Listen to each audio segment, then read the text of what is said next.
Hey, Shalom Akim, Shalom, Shalom, giving all praises, glory, and honor to Yahweh, Ba'ashim, Yahweh Shai, Ba'ashim, Rakakwadash, double honors to the apostles and elders, great millstone, for teaching us his truth and salutations to the sincere Akim and Aquatham. And listen, may the blessing of election be upon your house.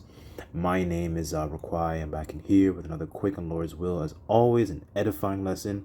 And for today's lesson, it's just going to be a bit of exhortation, and just wanted to do a little bit of discussion in regards to zealous being, having a very overzealous spirit, and essentially not bringing that into your household, not bringing that into your home, to be able, because that overzealous can destroy your situation, right? You want to be mindful, of your situation, right? Whether it be at home or at work, right? So the title pretty much is not to be a lion in thine house, and which I borrowed that precept from Sirach, the 4th chapter, right? And what really inspired this lesson was there was an older Jake, Israelite we were speaking to, at the camp yesterday, and him basically lamenting on his experience and lamenting and sharing some of his experiences, right? And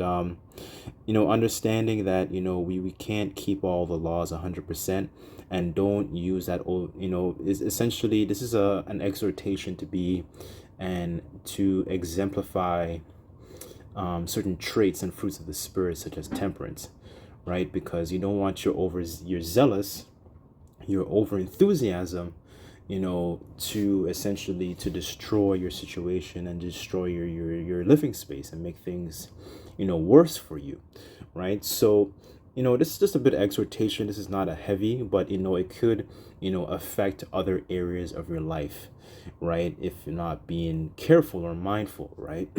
So this is I want to read it in the GNT, and it says here, this is Sirach chapter 4, verse 30 in the GNT, and it says, "Don't act like a lion at home, or be suspicious of your servants," right? So you don't want to have the type of situation where, like when you think about a lion is not like a lamb. A lion is very, very ferocious.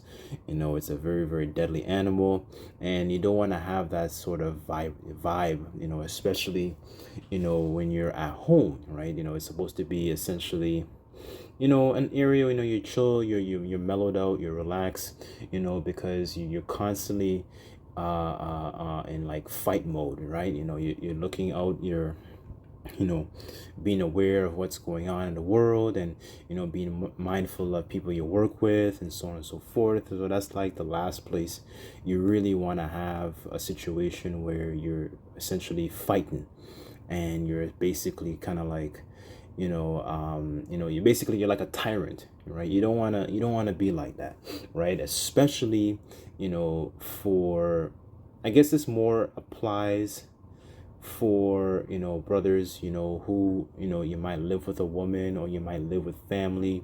Don't allow your zeal to destroy your situation, because it can, right? If you have people that dwell and they're peaceable around you, and they may not be believers, right? Just chill out, take the back seat, whether it might be, like, say for example, if it's your father or your mother or so on and so forth, that ask you to, do something for them, just do it, right? Because you remember, we're not in a situation where we can exemplify 100% of the laws to the T, right? Remember, we're still in captivity. Another good example is look at the clothes that you're wearing right now. Now ask yourself, are the clothes that you're wearing right now mixed fabrics, right? And I'm pretty sure they are, right? So remembering that, we cannot keep all the laws 100%, and don't allow that your fervency to destroy your situation, right? You kind of want to take it and point it, and channel it into, acquiring more and developing more fruits of the Spirit, right? So there's a certain level of maturity where, like, okay, you can't force the law down the throats of these people that you might live around, right? It doesn't work, right? You can't put that heavy yoke of burden upon them. And that was one of the conclusions that they were, you know one of the discussions, I should probably more accurately say, that was surrounding that council in Jerusalem in Acts the 15th chapter. You don't want to put that heavy yoke, upon these people, right? So this, I guess, is just it's just an exhortation, in terms of zeal, maturity, and trying to be, as Paul describes, being peaceable. As a matter of fact, let me get that next. Because it's a lot more than to it than keeping the laws 100%, right? Because you can keep all the laws 100%, but you may not be charitable, right? I remember I heard the elder in Dallas, he said that, right? So it's not, of course, the law is a good thing, but keep in mind, look and remember to be practical, and remember your situation. Don't bring more harm to your situation.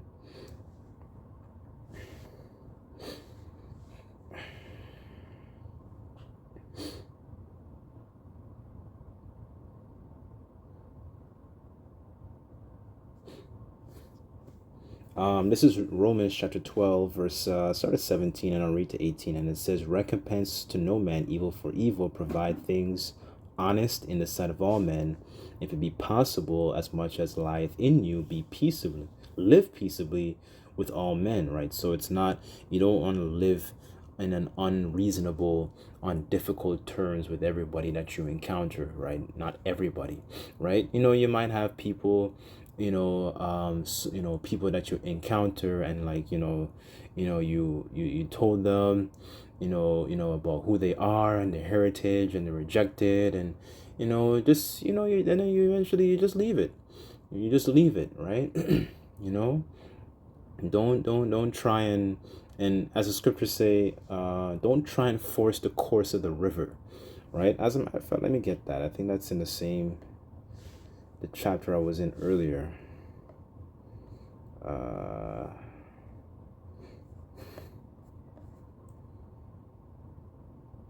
Where was I? That's Sirach 4.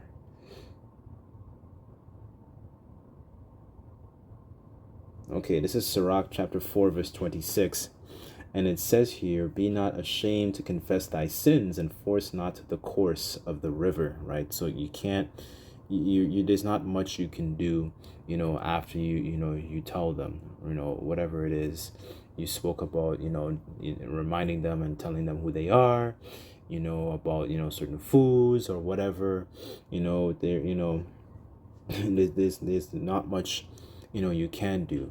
What you can do, though, you just have to, basically, you learn to live peaceable. You learn to dwell with people. You learn to, it's just really a learning experience, and being able to navigate around, people, right? But not being so much of a zealous person to the point where you destroy essentially the connections that you might have too, because you might have people that you're probably still cool with, on a certain level. You don't meet up with them all the time, but they might help you in certain kinds of ways, right? Like the scriptures say, make yourself friends of mammon, right? So there's people that they may not necessarily gravitate fully to what you're saying at first, but you're still very on peaceable terms with them, right? They might have a certain position or whatever, right? And they're still able to help you in whatever shape or fashion. Then by all means, don't allow your zeal to destroy all those situations, right? That's all those, that social capital is still very, very useful, right? Where was I? Okay, as an evildoer. Hold on.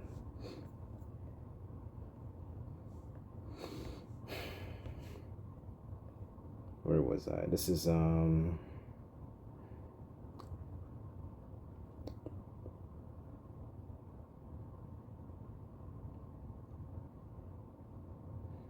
this is First Peter chapter 4, verse 15, and it says, "Let none of you suffer as a murderer or as a thief or as an evildoer or as a busybody in other men's matters," right? So this is not the type of way, you want to suffer, right? It's not profitable, right? There's a right way and a wrong way to suffer, right? So let me go to Ecclesiastes. Is that 7? This is Ecclesiastes chapter 7 verse 16, and it says, be not righteous overmuch, neither make thyself overwise. Why shouldest thou destroy thyself, right? So you don't want to destroy yourself, and you don't want to destroy your living situation. And this doesn't also it says, be not a lion in thy house. Yes, your physical house, but don't also be a lion in the workplace also. You still want to navigate and be on peaceable terms with people as well, right? Because remember, a lot of these people, they're what's the word I'm looking for? They have a lot of, these people are very, foolish. They're very what's the word? They're very, they can be unpredictable. You just learn how to navigate. It's just really learning how to navigate around these people, right? And you never know. A lot of these people can be spirits created, for vengeance and so on and so forth, right? So you don't want to suffer in that mind frame, right? Let me go here. As a matter of fact, I wanted to read this and then get something on temperance, because that's really what's really needed. It's about also, it's when you're overzealous like that, it's pretty much a lack of temperance, right? So I wanted to get just a quick account and end off with one final precept here.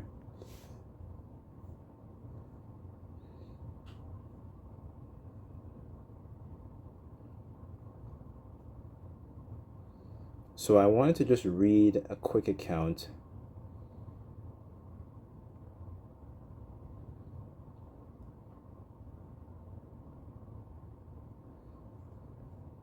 So this is 1 Samuel chapter 18. I'll start at verse 5 and I'll read down here. And this is going into the dynamic between Saul and David, right? And as well as Saul's son Jonathan. But just keep in mind the way that David kind of interacts with Saul and the way Saul interacts with David, right? So this is 1 Samuel chapter 18 verse 5, and it says, "And David went out whithersoever Saul sent him, and behaved himself wisely. And Saul set him over the men of war, and he was accepted in the sight of all the people, and also in the sight of Saul's servants. And it came to pass, as they came, when David was returned from the slaughter of the Philistine, that the women came out of all cities of Israel, singing and dancing to meet King Saul with tabrets and with joy and with instruments of music." Right? So this is a joyful moment. You have one of your top guys, he goes and, he stands up against Goliath. He dusts him out. This guy's now, there's a joyful mood, right? So just painting an atmosphere of what's actually, going on here, right? You're on the winning team, right? Right? So here comes the rain on the parade. So it says, verse 7, "And when women saw one another, they played and said, Saul hath slain his thousands, and David his 10,000s. And Saul was very wroth, and the saying displeased him. And he said, they have ascribed unto David 10,000s. To me have ascribed but thousands. What can he have more but the kingdom?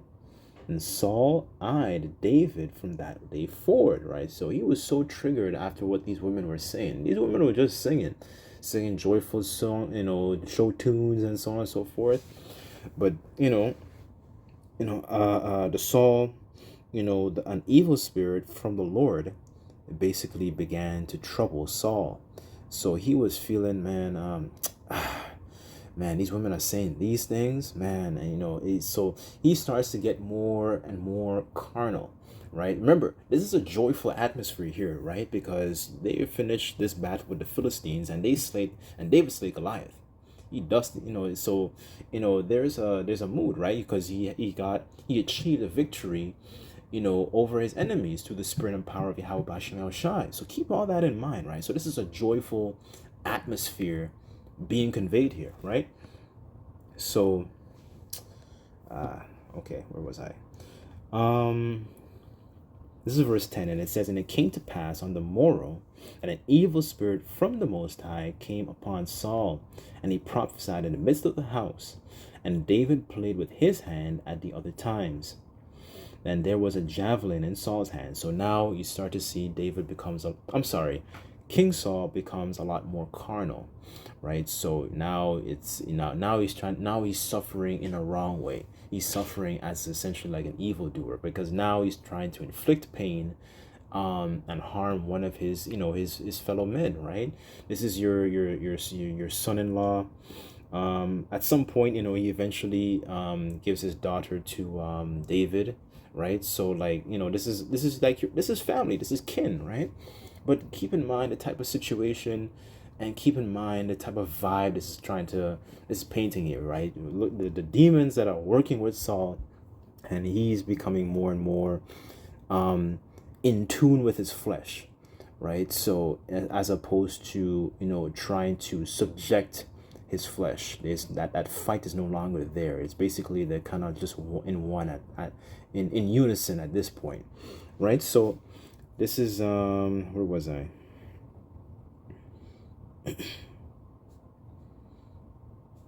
And it says here, verse 11, and Saul cast with the javelin, for he said, I will smite David even to the wall with it. And David voided out of his presence twice. And Saul was afraid of David, because the Lord Yahweh Bashim Shai was with him, and was departed from Saul. And therefore Saul removed him from him, and made him the captain over 1,000. And he went out and came in before the people. Verse 14, and it says, and David behaved himself wisely in all his ways, and the Lord Yahweh Bashim Shai was with him, right? So this is it's a lot more than keeping the law, right? Yes, the law is wonderful. The law is essentially a schoolmaster, but there's a lot more, because David's exemplifying a lot of things when you really think about it. That he's exemplifying a lot of fruits of the spirit. He's not, because he understands that's the king, right? So he's not trying, and he's not in that spirit of trying to usurp authority or become carnal and so on and so forth. He's trying to maintain his integrity, because Saul is the king. He's the anointed, right?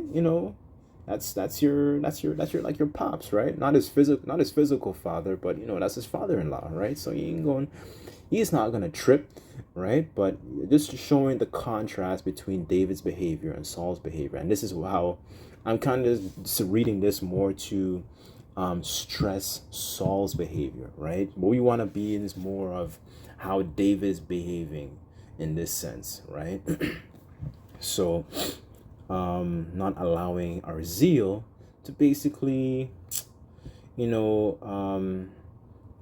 us get to that point where we start becoming carnal. We don't want that. That's a no-no. We don't want that, right? We want to stress to stay in the spirit, of course, right? So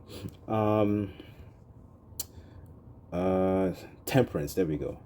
Okay, I wanted to read this. What was that?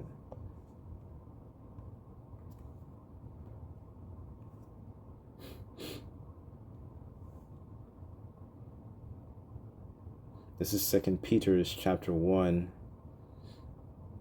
verse 5, and it says, and beside this, giving all diligence, add to your faith virtue, and to your virtue knowledge, and to your knowledge temperance, and to your temperance patience, and to patience godliness, right? So, these are things are also very important to also strive to exemplify too, right? And when you're overzealous, it shows a lack of temperance. I'm not gonna be dishonest. I've been in that mindset too, where I've done some things where I could have destroyed even my own living situation, living with family. And you don't want to, I'm also saying this to not make the mistakes I myself had made, right? Even the Apostle Paul even stressed this when he wrote to the Israelites in Galatia, right? And expressing how much he persecuted the church, right? When you go into Acts, the 9th chapter, in his zeal, he thinking that, he was doing the right thing. And then the Lord eventually intervened, right? So also saying this to say, yes, yes, we go through moments. We've gone through those moments. I've gone through that moment, but you want to be able to make sure, to be more tempered, right? Let me get that word actually, temperance.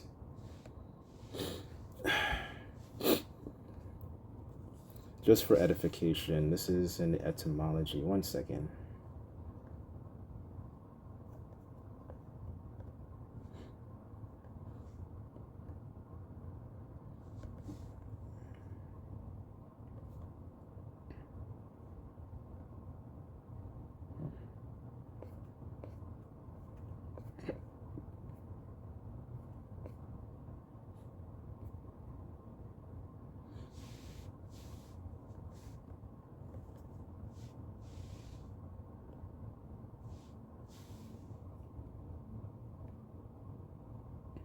So this is temperance. In the etymology here, it says self-restraint, forbearance, moderation. It says sobriety, discretion, self-control, moderate, right? So mildness, it says gentleness, observance of a balanced or moderate course of action, right? So certain course of actions are not necessary, right?